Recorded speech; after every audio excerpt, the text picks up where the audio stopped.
Welcome to the Tipping Point Show. I'm Jimmy Evans, and I have an interview today with Rabbi Jonathan Cahn. I believe he is the most fascinating prophetic voice today, and we're going to be talking about his book today, The Mystery of the Shemitah. Absolutely fascinating interview.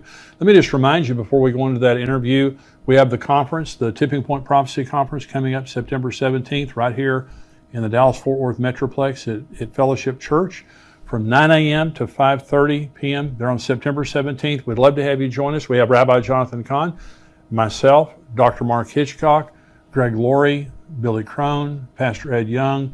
We have a full day that day, plus we're having a question and answer session. You're going to leave encouraged and educated about what's going on in the end times. And there's a promo code there on the screen. You get a 20% discount for watching us here on YouTube. Go in, conference.endtimes.com, enter your promo code. You can bring as many people as you want with your discount there.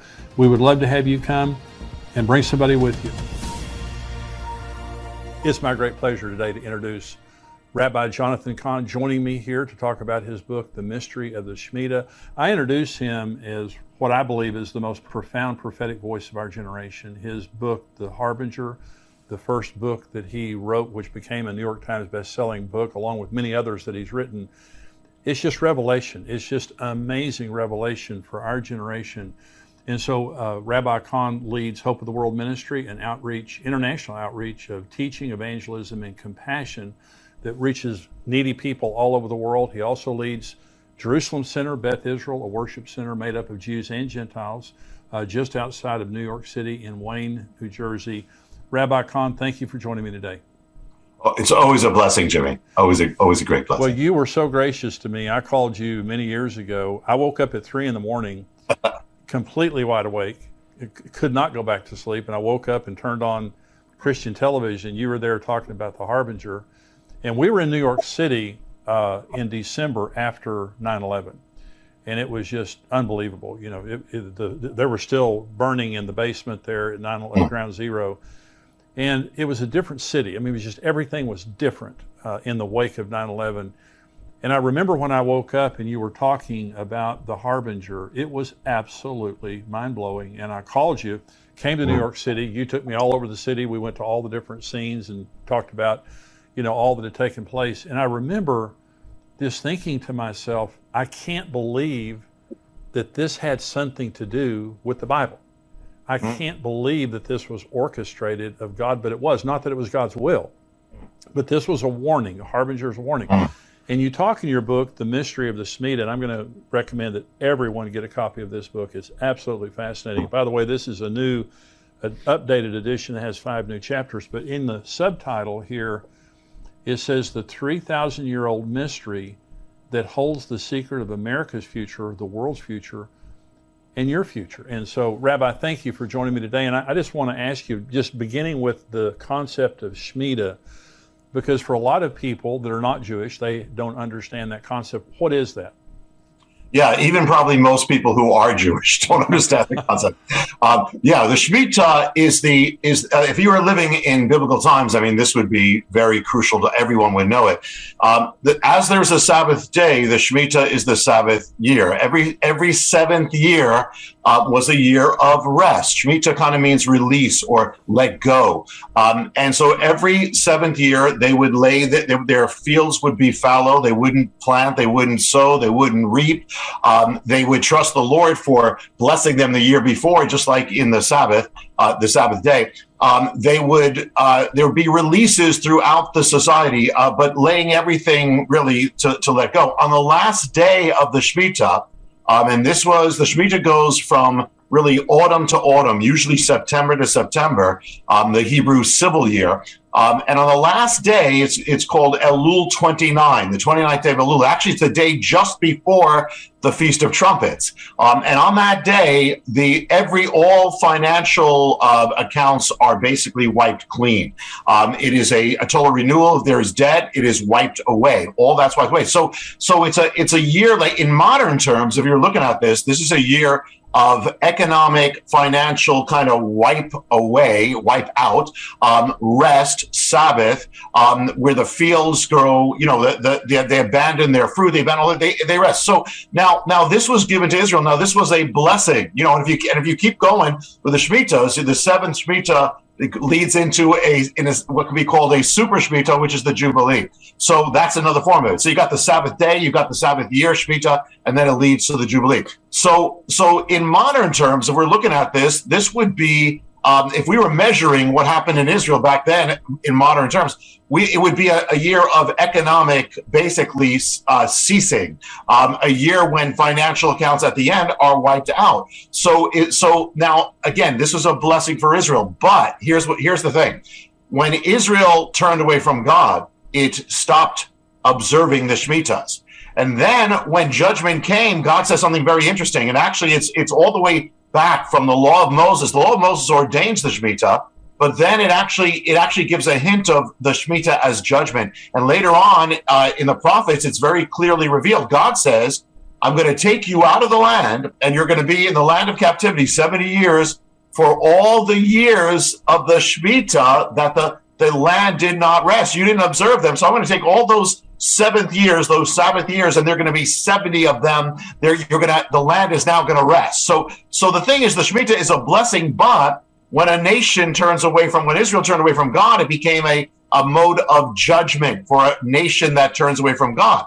Now, this applies to, and actually, I know this leads, we can get into it. We talk about the end times. I know we want to touch base on that, but that even links up to Daniel's 77s. They're all based on the Shemitah, and in Daniel's 77s is the tribulation period, which is a period of a Shemitah, the same length of time.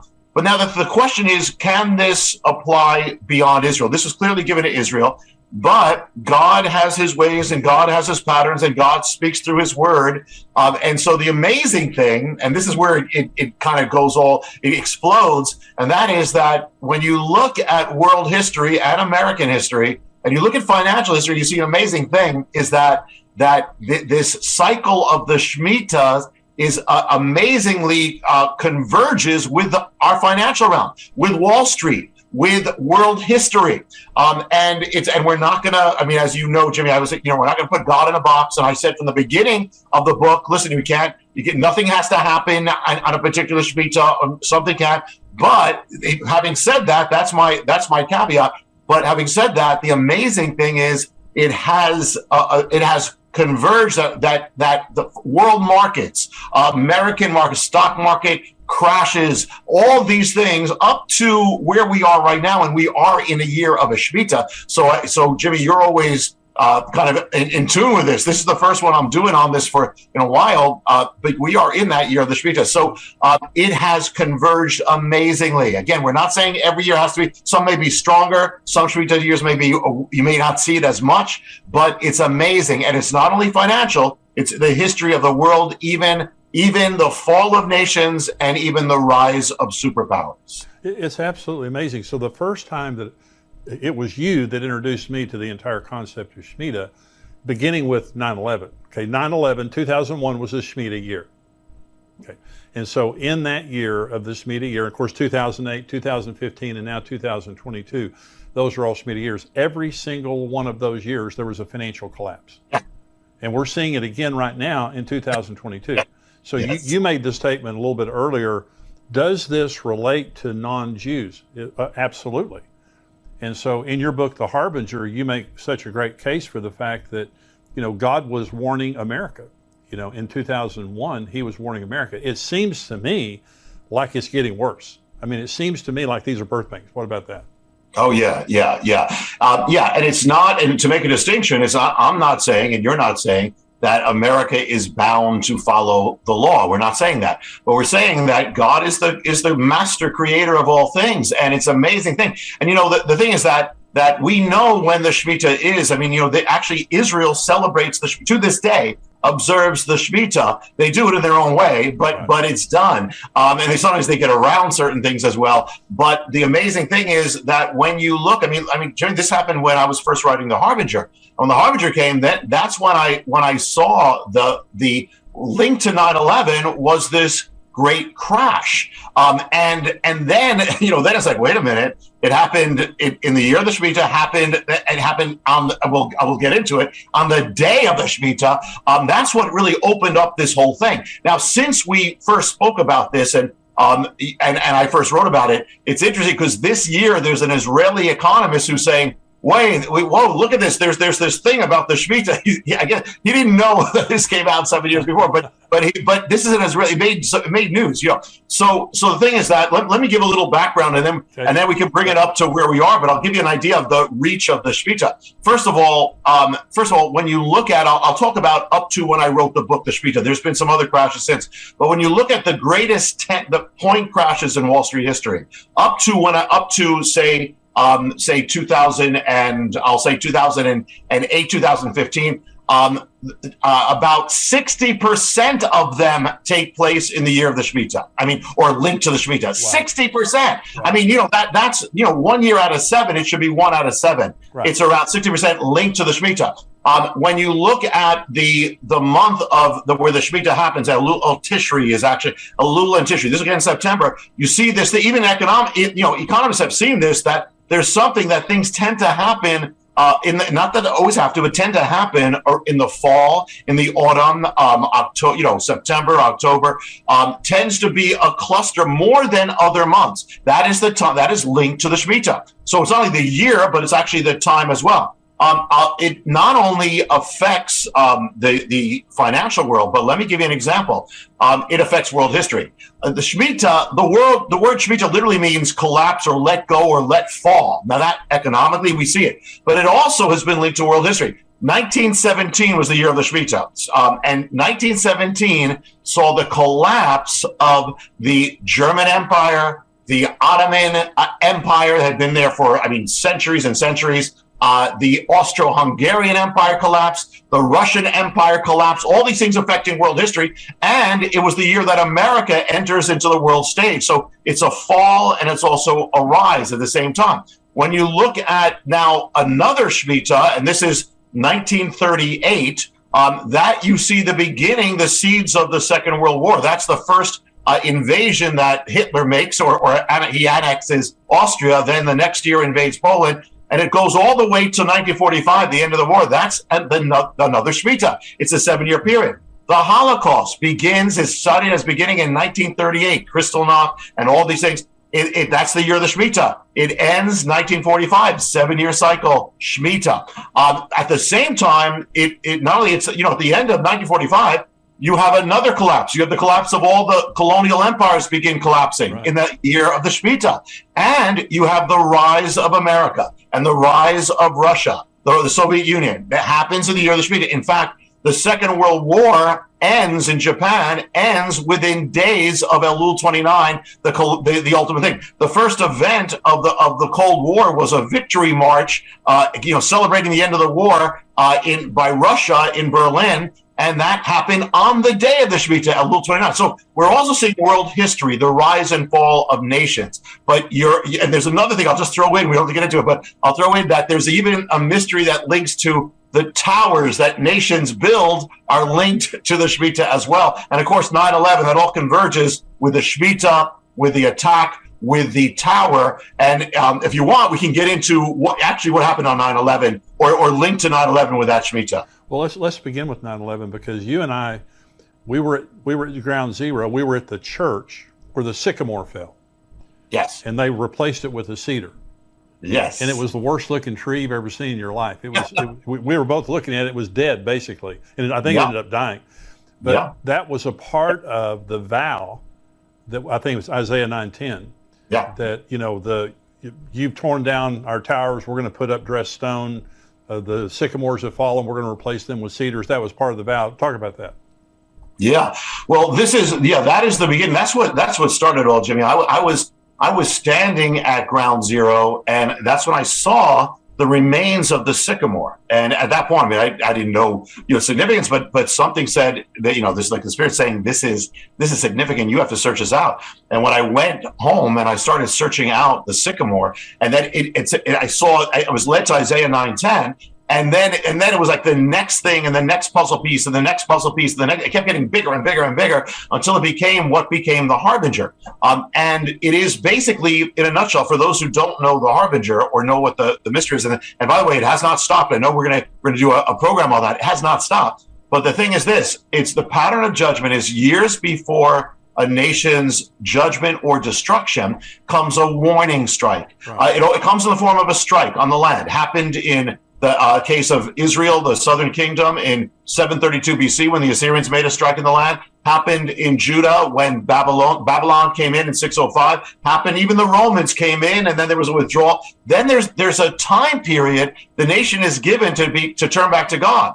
And in all the cases, it didn't turn back to God. And then comes the judgment, the greater shakings and destruction. So the first sign is this attack. Well, it happened in America on 9/11. And the amazing thing is that from that event come all the signs of the harbingers linked to Isaiah 9:10. Now, Isaiah 9:10 is what happened when the first strike came on ancient Israel, and they responded. Instead of repenting, they made a vow, which Isaiah records. And he said, this is what you alluded to. They said, the bricks are fallen, meaning that, the buildings have been collapsing and they've fallen, but we will rebuild with quarries. So we're coming back stronger without you, God. The sycamores has been struck down, as you said, and we will plant cedars, a stronger tree. We're coming back stronger without God. Well, they made that vow. And then God says, basically, okay, if that's what you're going to do, this is what's you're heading into judgment. Well, when 9/11 came, this is the first sign of it. All the seven, there were seven and then there were nine harbingers start appearing that are from Isaiah 9:10, start appearing in the land. Each one, I mean, precisely to the point that the very day after 9/11, the Senate Majority Leader Tom Daschle gives America's response, and at the end of his speech, he says, there is a word from Isaiah that speaks to us now. And out of his mouth, he proclaims it to you, the same verse that was said by the leaders of ancient Israel when they were struck. He is actually prophesying, but he doesn't know what he's doing. He's prophesying. He knows nothing about the harbingers that are all appearing, but he speaks them, and it was prophetic. So that is the beginning of that. And then it turns out, I know we're going to get into, and that has not stopped to where we are now. We've been following this judgment template in the Bible. But on top of it, you have the Shemitah template that actually manifested within days of 9/11. You can't make that stuff up. It's unbelievable. It's uncanny. But also in the Western mind, we think if something's happened, it can't happen again. In the Jewish mind, since it happened, it's going to happen again. And so what's happening is we're seeing God in His mercy. It's a merciful thing. Yeah. That He warned us in 9/11, but the poll that came out last week, the Gallup poll is fewer people today in America believe in God than ever before. It's dropped like 6 percentage points. So we're not turning back to God. I mean, some people are, but in general, we're not turning back to God. So let's come current. Yeah. 2022 is a Shemitah year. And I know you don't set dates, but what do you think about where we are in related to the Shemitah? Because once we finish 2022, the next one's going to be 2029. So what do you think is going to happen? Yeah, well, a few things. And to say, and you alluded from the Shemitah of 2001, then the Shemitah of 2008, and the Shemitah of 2015, people don't realize as much. Every one of them have seen crashes, right? Or every single one of them. And 2001 and 2008 saw the most dramatic on the days. I mean, mind-boggling. And again, all right. So here's the caveat is: listen, I'm not saying God has to do anything. Be ready either way. However, be ready. And the thing is, the interesting thing is, and you also alluded to that, is we have already seen the signs of it. Right. I mean, what's happened is the stock market has been rising since the last Shemitah. It had a because of COVID, of course, there was an immediate collapse, but then that recovered pretty quickly. But then if you keep going, then it's kind of going up and up and up and up. And then comes the beginning of the Shemitah of this starts in 2021. It's the end of that year. It starts in September, October. Remember, that's always the time of the Hebrew civil year. So that starts around about 2 months later. I believe it's the S&P 500 starts going down. It starts reversing. January, the Dow Jones Industrial, the very beginning starts going down. So it's been going down. It's been going down. Our economic problems are now are now cascading. Yeah. We have inflation. We have not seen this inflation in 40 years. Yeah. We're seeing deterioration all over. Now, I'll say this: even if nothing happened after this, even if it started to recover, we've already seen like a major turning for this whole 6 months of this year with the Shemitah. So the thing is that a few things. One is, it can always recover in time. However, just a few things to note. The Shemitah year, when it comes, the turning can happen at any point.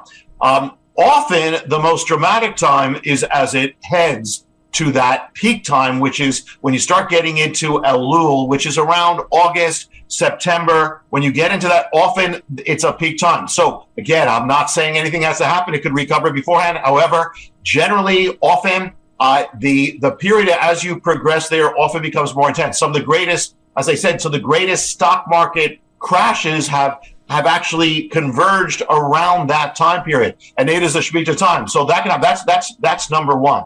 And again, I'm not prophesying it. I'm simply saying this is what's there. Be aware of this, and we are already seeing the signs. The whole world is seeing the signs of it.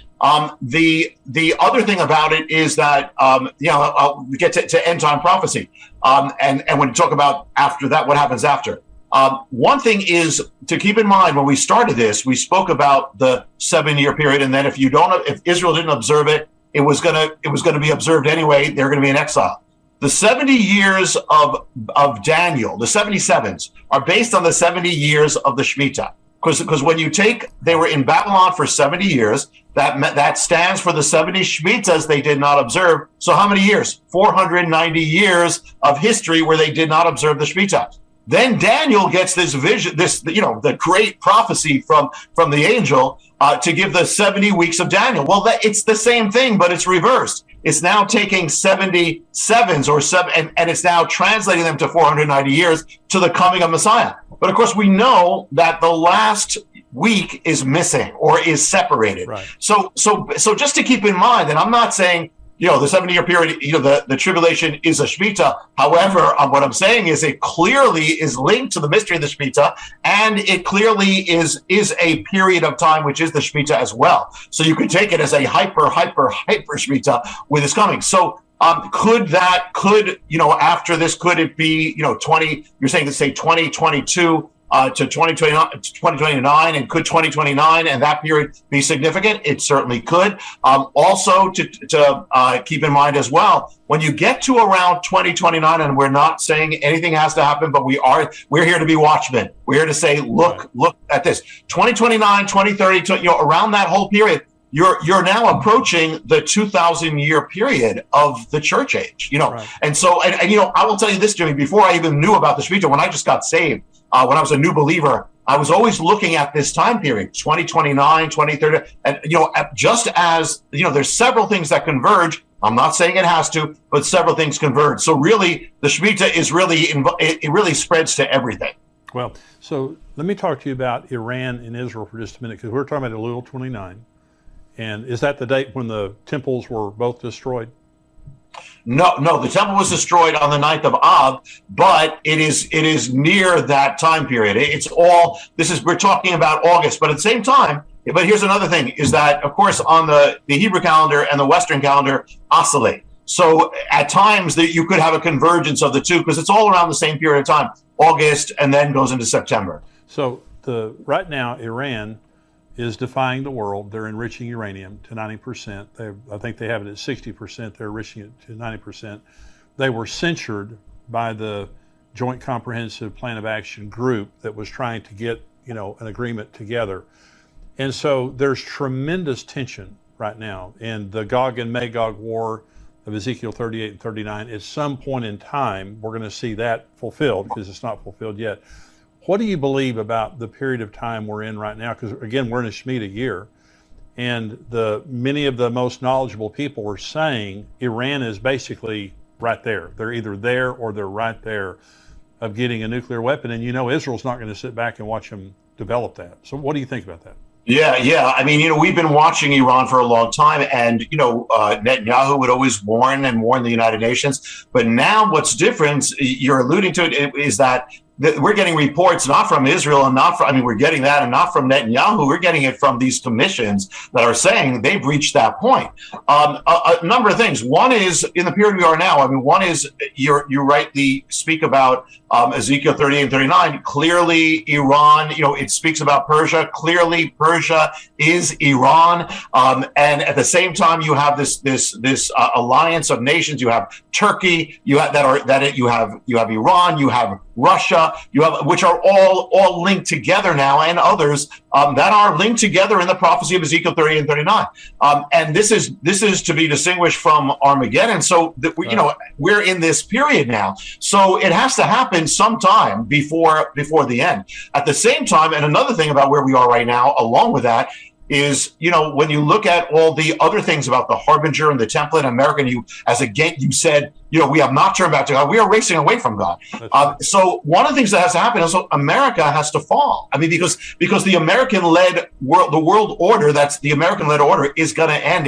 That's not the same as the very end that we read in the Bible. Right. So somehow we're going to see a collapse. Now, the Shemitah is a time, as I noted at the beginning, when you have seen collapses. The great collapses of empires have happened on the Shemitah, World War I and World War II. So could a collapse of America happen linked to a Shemitah? Yes. And the thing is, listen, we are already deteriorating economically. Our position in the world, our enemies are rising. China is rising. Others are rising. So we're already in the neighborhood. So you're right, it could. We are going to, I will say this, we are going to, if America doesn't turn back, which it's not looking like that now, we are going to see a collapse of the entire world order. Yeah, we're seeing it right now. You look at what's happening in the oil market right now. We're begging oil from around the world, because of, failed policies, and also we're in the withdrawal from Afghanistan, just showed glaringly the lack of leadership and really the lack of God's blessing. We look like we're losing it because we're losing it. And it's not because there's millions of Christians out there praying and seeking God, because I know many of the people watching right now care about God, whatever. What would your word be as we watch our nation decline? We're on the brink of collapse. What would your word be, Rabbi, to the individual out there? They love God. They're waiting for Jesus to come. What would you say to them? Yeah. And you mentioned the withdrawal from Afghanistan, which is a whole nother thing, which is actually a harbinger. Maybe we'll talk about in another program, but it's not in any book, or it's not even in the movie, because it happened after that. But here's the thing. Ultimately, listen, we are living, in dramatic times. We are living in times that are hostile to God. It's increasing all the time. But the Bible said this was going to happen. We knew this was going to happen. So we can't panic because it's happening. God said it. So it says God is still on the throne because what he said is happening. But the second thing is, we pray often. A lot of believers are praying, I wish I could live in biblical times. You're in biblical times now. Right. And these are the same times that Jeremiah lived in, that Paul lived in. They didn't live in a Christian culture. They lived in a culture that was hostile to Christianity. So the thing is, it doesn't stop our mission. It doesn't stop your call. In fact, it makes it all the more important. Number one, we do have to pray for revival, because it's the only thing that can save America. If my people, we have to, and we also have to start living in revival, because that's something that we have control over, and we have to be the lights. But the other thing is that, listen, if the dark is getting darker, you are the light of God. You have to get brighter. This is the time that we have to stand without compromise. We have to stand all the more. This is the time that actually makes people great. These are the great testimonies on these times. So God is saying, it says the eyes of the Lord are searching the entire earth, looking for the one whose heart is his. He's going to make himself powerful for that one. You be that one. God will lift you up. God is not stopped. God's purposes do not have a pause on them. It is, to me, even though it's challenging, these are also the greatest times. These are the most exciting times. You need to rise to your call with no compromise, all out. I have decided to follow Jesus. No turning back. No turning back. I love it. That's fantastic. Now, thank you for joining me. You're going to be with us in September 17th. We have our Tipping Point Prophecy Conference. You're going to be with us. Thank you for coming to be with us. And you're going to have a special message for that day. Any word you want to say about that? Well, I'm looking forward to that. First of all, I believe that when that happens, this is going to be, this is the autumn of it's going to be, I believe it's going to be a dramatic time in many ways. So I believe it's going to be crucial I'll be waiting on the Lord. There's so much to share, and I'm going to be waiting for what that is. And I also want to commend you, Jim. Maybe I've known you since from that time when you called me, but you have held. Many people don't hold to it. Many people are kind of falling from this or diluting it. But you're holding to the prophetic word, and you're holding to being a watchman, and that's what I believe this conference is going to be. And I believe it's going to be crucial because the hour is going to be crucial. Fantastic. Well, thank you so much, Rabbi. And this is the book, The Mystery of the Shemitah. And this is an updated edition that has 5 new chapters by Rabbi Jonathan Cahn. I want to encourage everyone, go get this book and look at all of it.